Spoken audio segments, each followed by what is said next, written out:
we all can maybe perhaps figure out what's I'm really right on.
So true. They do speak that language.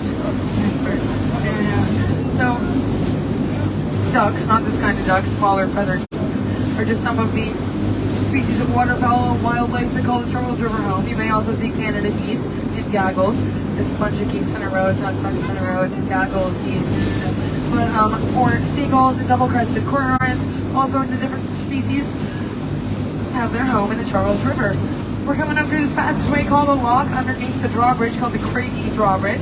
We actually cross over this drawbridge on our wheels to come all the way around to get to the ramp to splash in here today. For frame of reference geographically, the Museum of Science is right up there. T-Rex right there. So we'll come all the way around this way. Now before I keep going on about the river, anybody had any questions or curiosities thus far that I've been too busy blah blah blahing to give you a chance to ask? Are we doing okay? Alright, if you do at any point have any burning questions or curiosities, you can feel free to just, I'll do my best. But coming up the lock, thank you. We're going to hear the sound of the horn real quick.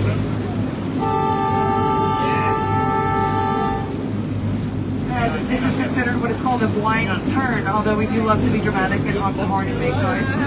It's to let other rivergoers who may not be able to see us here in the lock know to make way for all of your lovely shining faces on a beautiful day like today. Fabulous. And wait until you see this. Oh, the river is sparkling. Now we're going to come up out of the lock into the upper basin, and it is beautiful today. Gorgeous. Everything on your left is all the city of Boston. And everything on your right here is all the city of Cambridge. By being in the Charles, we're right in between these two cities. A tale of two cities. A duck tale of two cities. Nice. Now before I keep going and going on about the river, I'm noticing it's about time for our captain to take a little intermission on today's performance here. And you definitely, after the spaceship incident, do not want me in that driver's seat, my friends. So what we have here is a little opportunity. If we have any kids or kids at heart, or quackstronauts in training, who may be interested in popping into the driver's seat, taking us for a little spin, this would be your chance to do so. All right, very nice. And I'll make some room if you want to come up and paparazzi for friend here. Very nice. Yeah, you can stand up if you want to. Make sure you get all of the good angles. Oh, you're crazy like that, huh? Now what's your name, my friend?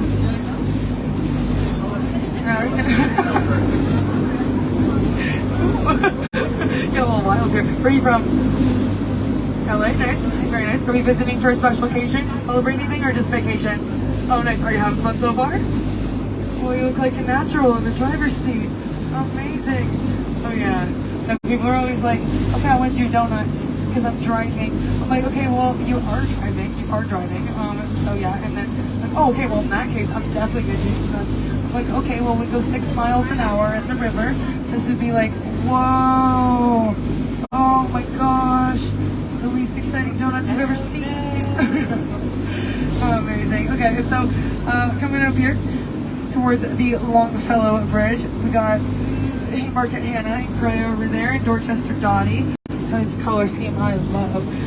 The Longfellow Bridge, named after poet Henry Wadsworth Longfellow, who spread some gossip, spread some inconsistencies about Mr. Paul Revere. This is my children, and you shall hear some exaggerated tales of Mr. Paul Revere, right? But he used to cross that bridge a lot, Longfellow, not Paul Revere, to see his little girlfriend on the other side. So they renamed the bridge the Longfellow Bridge. Also, amazing. My friend and I have something for you as well. Did you get some good pictures? All right. These are for you. Very nice. Anybody else feel like driving? All right. Come on up. But it's known, the bridge by locals, as the Salt and Pepper Bridge, because it's just not all sort of like salt and pepper shakers for giants. Hello, Captain. You can come on up, take a seat right here. Don't need to push any pedals. You can put your hands on the wheel. And our friend Charlie here will tell you where to go.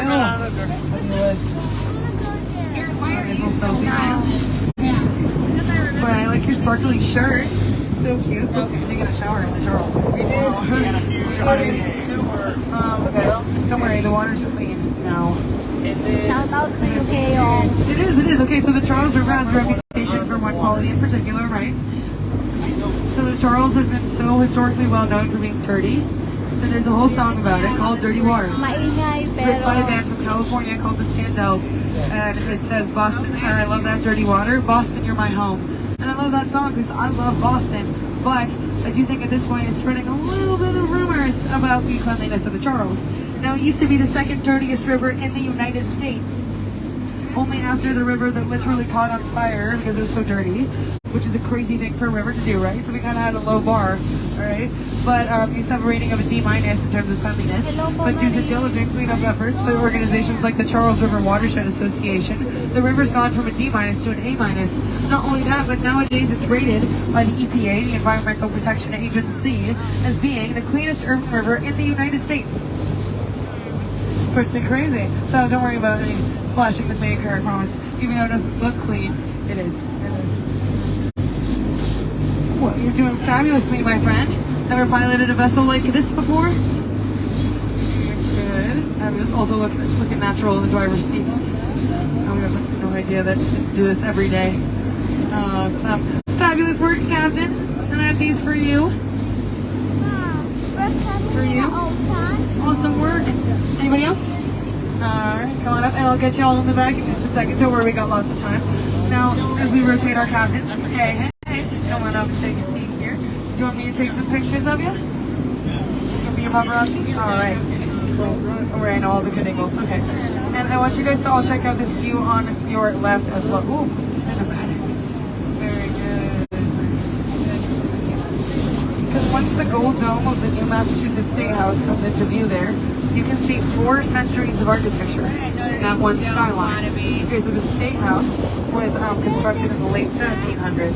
The surrounding brownstones of the Beacon Hill neighborhood were constructed in the 1800s.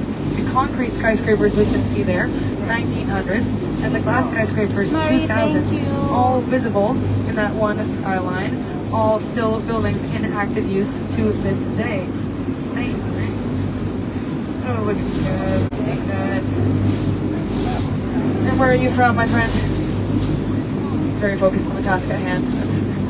That one is Charlie River. See why I get them confused? Similar green. Alright. Now check out these carvings also underneath, or on these sides of the Longfellow Viking ships with city seals above them. Boston on the left, Cambridge on the right. The Viking ships added to the bridge because of historian rumors that Vikings were some of the first Europeans to explore the New England landmarks. Now, they were never confirmed, but historians love to talk. So there were widespread rumors enough that we added these Viking ships to the bridge. Looking good, fabulous. And some pictures of the Back Bay skyline, amazing. Okay, fabulous work, Captain. Amazing. I got some great shots, don't worry. And I have one of these for you as well. Awesome. Come on up. Oh yeah, and you got your volunteer paparazzi too. Good stuff. And you can come on up, take a seat here. Oh, I love your nails. Very good. I love that. Hey, I'll make some room for you. Get all the good shots.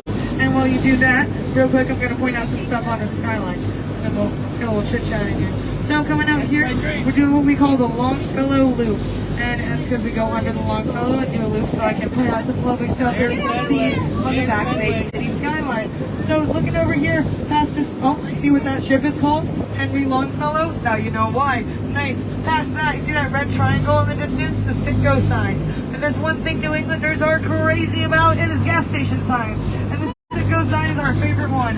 It marks Fenway Park, the oldest baseball stadium in the U.S., home of the Boston Red Sox, constructed in 1912. And to the left of that, if you look at this skyline, the skyscrapers that we have here, the square one with the kind of stripes on the side and the 3 antenna on top, 52-story tall Prudential Tower, Prudential Center, and they just reopened top of the hub as View Boston. It's gorgeous. You can go all the way to the top of the brew and stand right under that sign that says Prudential, and it is amazing at any hour of the day. Seriously, beautiful. And then to the left of that, you see this building that sort of looks like a PS4 upright. A little swap here. Very nice, very nice. That is the tallest building in New England. 200 Clarendon Street. Formerly known as the John Hancock Tower. Still most of the time known as the John Hancock Tower, considering that its address is kind of a lame name for the tallest building in New England. But it was also at one point, this is crazy, nicknamed Plywood Palace, that building, because in the installation of the 10,334 panes of glass that adorn the sides, there was an error, meaning that we had an insane week where a bunch of them just started falling out. They've all been reinforced and replaced now, but that was crazy that that happened.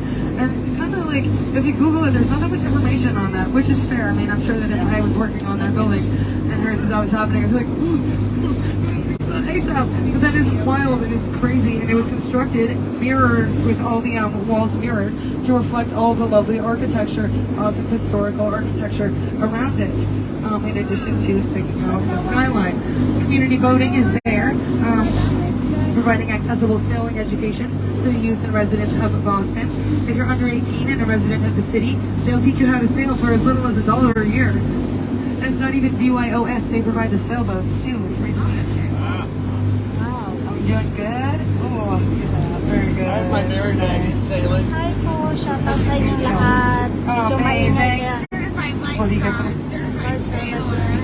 It's good. It's good. Not all heroes wear stripes. Pwede kayong mag-drive dyan. Anybody else feel like driving? Yeah. Alright, come on up and then I'll have you in the back right after. Cool, cool, cool. If you're on water, you basically need me. I can scoop You're it down too. welcome. You can come on up and take a seat. You have to take some pictures. And I'm about to drive on water. Very good, very good. Look at that. The natural. Okay, so looking across the way, we now that we're turned around, everything on the left is Cambridge, everything on the right is Boston. And so on our skyline in Cambridge also have some crazy shapes and decades and architectural motifs going on. Now, Boston was established in 1630. Cambridge shortly after, almost as old as Boston. And the book, yeah. But Cambridge has always been an industry hub.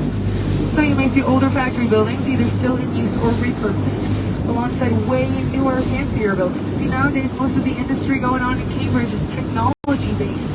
Cambridge is an industry hub still, but most of that is STEM, science, technology, engineering, and math. And so a lot of STEM companies have their headquarters over there in Cambridge. Pretty sweet. So a crazy amalgamation of stuff going on. We have one of the only boat accessible malls in the U.S. over there at the edge of the Cambridge Side Galleria. And if you look across the way here, you see past our friends on Katie Cobley there, a woman in gold on top of a triangular roof. She's holding a spear, and that's a Greek goddess Athena. She was added there to represent what was happening inside that building. That was formerly the Gint Publishing House. Awesome work, my friend. Fingers for you. Anybody else? My friend in the back, way back, and then I'll have you in the blue shirt right after. Alright, and so Athena, she's the Greek goddess of war, crafts, and wisdom. Wisdom particularly relevant here, as the Gint Publishing House was publishing textbooks, and they wanted a way to show everybody in the surrounding area, hey, going up here, I'll be your paparazzi. All the wisdom contained inside those textbooks and inside that building. So looking good, my friend. This guy's hooking. Very nice. And you may look at the color of the water color of the Charles and say, well, when you're talking about cleanest river in the United States, Ziggy, doesn't look very clean now, does it? Well, I have a counterpoint, fair point, but I have a counterpoint. Okay, anybody here like to make tea? Okay, some tea drinkers. Right, okay, so it's a similar process with the vegetation we have in New England rivers to steeping and some tea leaves. So when you make your tea, it's like you put the tea leaves in the teacup and it changes the color of the water, but not the quality, right? You still drink it. So a similar thing happens with the tannins present in the vegetation. Those tannins change the color of the water, but not the quality. It's actually tested weekly and is clean enough to swim in. Although if you do want to swim in the Charles, I just ask that you wait until after the end of this tour. And just so we can give my other friend a chance before we have to give control back to our captain here, I'd like to swap out. Fabulous work, my friend, for you. And I got some great pictures on there. And then you're up next, my friend, with sunglasses. Fabulous work. And you'll be our last volunteer captain here. Very nice, very nice. You can see our lovely Zakim and Cable State Bridge up ahead. See how the cables come down to look like sails. Welcome, welcome. Take a seat here, take some pictures, and then our captain will let you know once we need to relinquish control back to him. Back to him. Very nice. And you guys sometimes get really excited about honking the horn. You just kept honking it, and then the captain was like, wait, stop, $5 means there's an emergency. Like, code language. Right. Now check this out. We have the rear of the Museum of Science here on the left. So the dinosaur is out front. This is the back. That pavilion is absolutely lovely, and they have events there, ceremonies, graduations, parties, celebrations, even weddings. So if you and your special someone have a lot of chemistry, or a little swab here, switcheroo. Have a lot of chemistry. Yeah, it's not really science.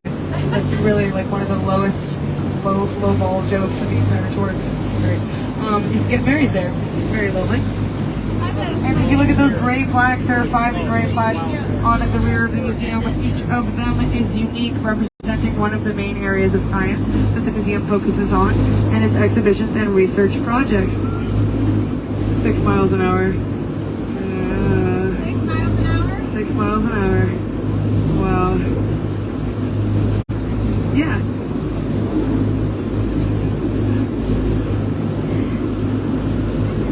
So the locks, so we have this one, this is the old lock, and then we have a new lock. And the new one is under the Zakim Bridge, but the locks regulate the height of the river. So kind of, yeah, because they act kind of as boat elevators a little bit, like abstractly. So they regulate the river's height, allowing for fabulous work, my friends. Here, make sure to pass on up to your co-captain as well. Anybody all set, right? Did I miss anyone? Round of applause for all of our volunteer captains today. Fabulous work, my friends. Fabulous. Basically, it would be like to bring the level back down after storms, to make sure it's safe, to maintain the underpinning of the back bay, which I'll tell you a little bit about, but also for the safe passageway of different sized vessels, and thus you can also tax the different sized vessels. So, but this one's not active anymore. This one isn't in active use. If it were, the rusty gates that we pass through on either side would open and shut to do that, to regulate the river's height. But this lock has been replaced by a new lock under the Zakim Bridge with a greater capacity, which is very convenient considering it was installed a little bit before the blizzard of 1978, which rose the river's height way taller than this lock would have been able to withstand. So convenient timing on that, because it would have been a little bit disastrous if we had not done that.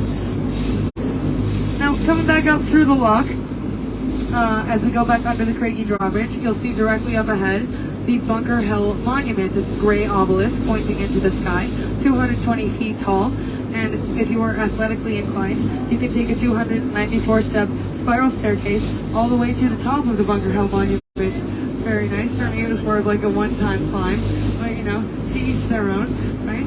Now, the Bunker Hill Monument inspired the Washington Monument and commemorates the second battle of the American Revolution, the Battle of Bunker Hill. So, the Battle of Bunker Hill, you would assume, based on the fact that we made a whole monument about it, you would assume there was a battle won by the colonists, in the colonists versus British. This is not the case. It was actually won by the British. So what the heck is going on with our lovely monument? Well, I'll tell you, it was kind of a crazy day in the revolution, but we're going to hear the sound of the horn first. Just a second. Another blind turn.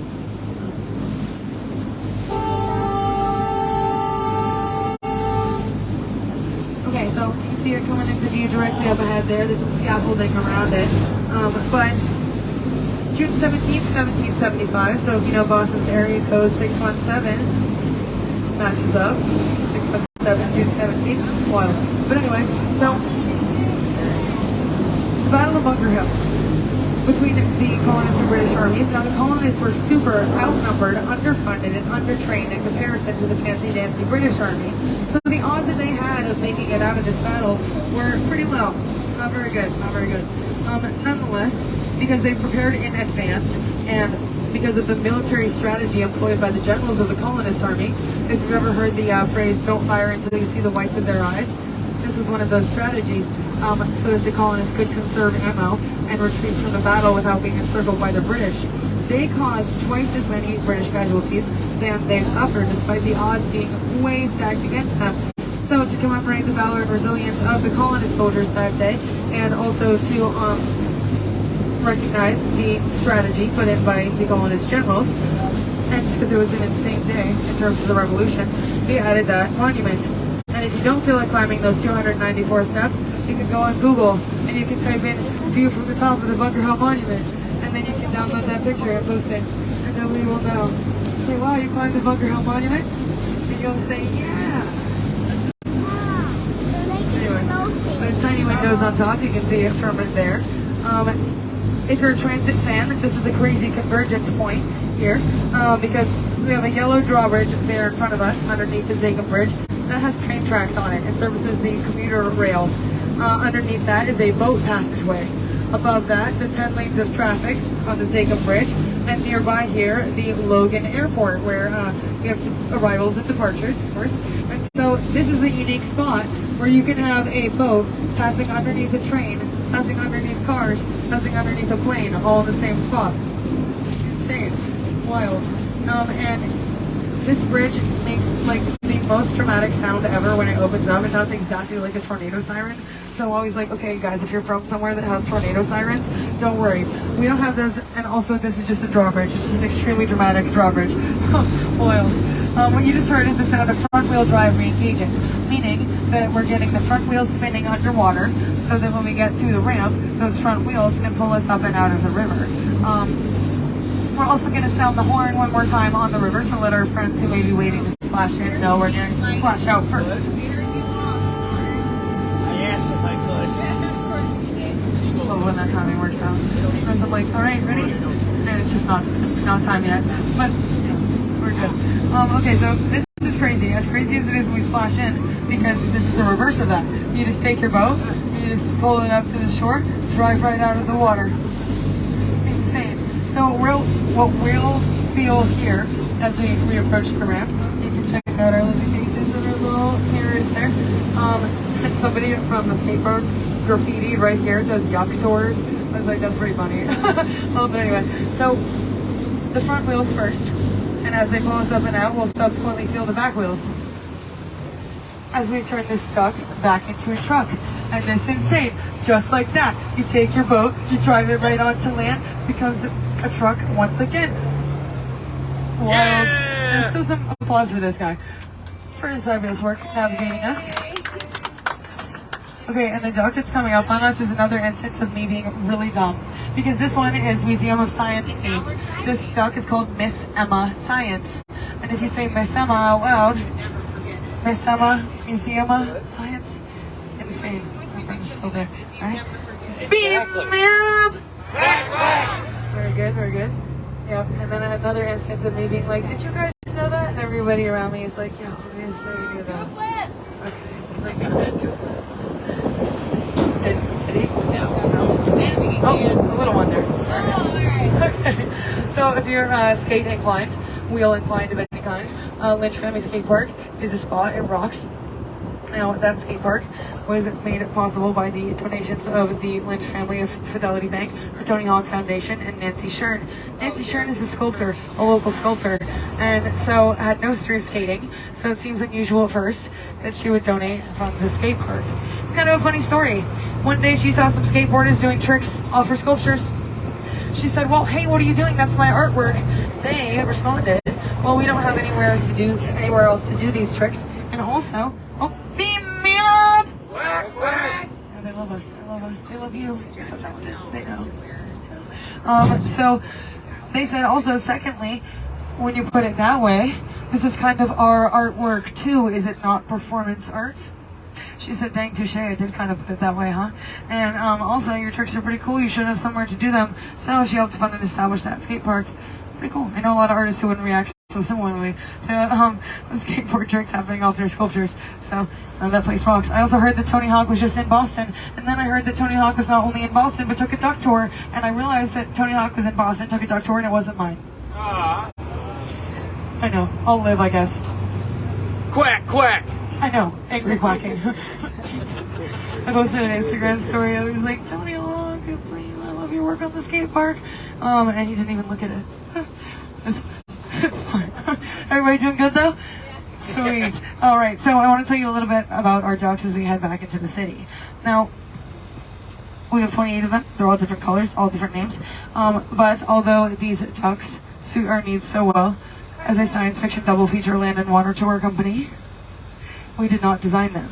And so I also wanted to tell you a little bit about a program that we have here at Duck Tours. It's called Quack Quack Give Back. Okay? Aptly named, considering we love to do that, clearly. But, and you know, alliteration, very cute, and rhyming. Yay. But we have three main areas we focus on in our donations from this program. Environmental efforts, like the cleanup of the Charles River, educational services, like working with the Museum of Science, and veterans services. So do we by any chance have any former or active duty veterans of any kind on this